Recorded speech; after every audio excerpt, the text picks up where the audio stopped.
Hai, Assalamualaikum. Jadi, video kita kali ini akan mereview yaitu anime yang kemungkinan tahun ini akan keluar dia punya movie. Tahun lalu, tak silap ada fan screening, tapi ada program tertentu lah yang buat fan screening dan kemungkinan kan ada keluar movie nih. Tapi spin-off lah, movie spin-off, bukan movie yang sambungannya, tapi spin-off tentang si Asuna di dalam siri pertama, macam mana sebelum jumpa si Kirito. Tak silap aku dapat trailernya lah, teaser trailer kan. Jadi kita akan review sekaligus semua siri tahun ni Sword Art Online. Jadi Sword Art Online ni mempunyai 4 siri utama dan ada satu spin-off. Satu spin-off ni merupakan selepas siri kedua. Maksudnya siri pertama tentang si Kirito pertama kali masuk, yang kedua dia sudah keluar daripada Sao tu tapi ke dunia game lain. Yang ketiga sepatutnya spin-off tapi tidak dikira. Keempat sama kelima tu, itu timeline betul lagi lah. Maksudnya dia masuk balik ke dalam. Jadi dia ceritakan sebenarnya dia menceritakan orang lelaki bernama Kirito, orang yang main game lah,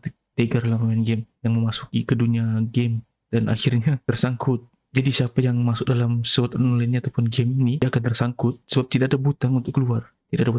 Jadi di situ ceritanya mereka tersangkut dan menjalani kehidupan seperti biasa di dalam game. Lama berapa tahun dah silap, 4 tahun ke 3 tahun, tapi boleh katakan panjang lah. Benda tu kalau kau cabut, itu benda dia macam helmet VR kan. Kalau VR yang di dunia kita ni dia macam tutup di mata sih kan, tapi VR dorang ni macam helmet. Lepas tu kalau kau cabut direct tanpa keluar dari game, kau akan mati. Maksudnya kau punya ingatan ni hanya tersimpan dalam game itu ingatan kau. Jadi ceritanya pengembangannya dari si Kirito mula ni sampai jumpa si Asuna, sampai ada anak pun komputer. Lepas tu menang, lepas tu keluar.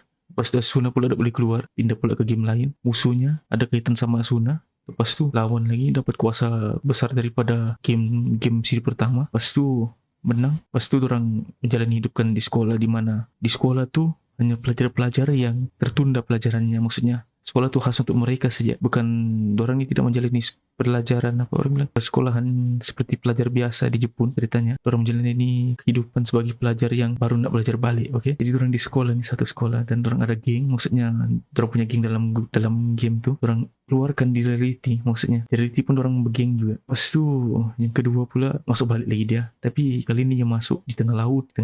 Dan dia masuk sebenarnya bingung juga pertama masa siri ketiga tu mula. Yang utama lah, siri ketiga utama, bukan spin-off. Siri ketiga utama bingung juga. Macam takkanlah kan si Kirito tiba-tiba pensan. Lepas tu yang masuk dalam game tu balik, game yang dia buat sendiri. Kali season keempat yang last lah, kira last lah, belum tahu lagi ada season baru kelima ke apa, kira last baru diceritakan semula. Rupanya si Kirito sendiri yang mau masuk ke dalam, tapi dia lupa, dia sampai ingatan sebab dia koma kan. Jadi benda tu macam tidak boleh dia tarik. Jadi benda tu berurutan sampai dorang berperang. Ini berperang yang lagi epic daripada perang yang kita nampak di season 1 sama 2. Perang ni lagi epic sebenarnya, yang ke hujung ni. Lepas tu habis lah begitu saja. Tapi macam tergantung, aku rasa macam tergantung. Kemungkinan ada season 5.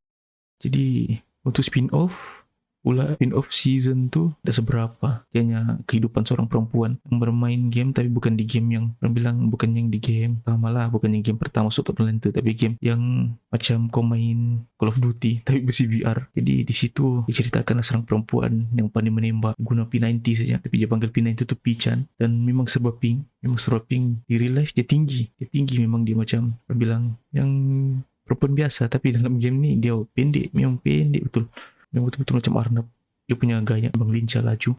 Jadi itu saja spin-off. Jadi untuk overall rating untuk online ni semualah, sekali semua aku bagi 5/5. Terus sekali semua untuk satu-satu ni korang boleh tengok di page-ku, yang itu Fakta Kita Malaysia. Situ korang tengok aku punya react untuk rating untuk satu-satu. Jadi itu sahaja kita punya review untuk Sword Art Online. Jadi korang boleh nonton di Aiki ada spin-off yang perempuan tu, tapi di Netflix aku tidak nampak memang spin-off tu. Kau akan nampak 4 siri utama saya dibagi kau. Jadi jumpa di video akan datang.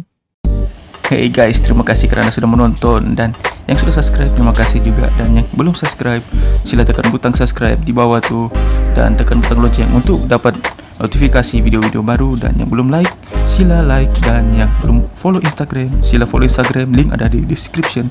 Itu sahaja, jumpa di video akan datang. Bye.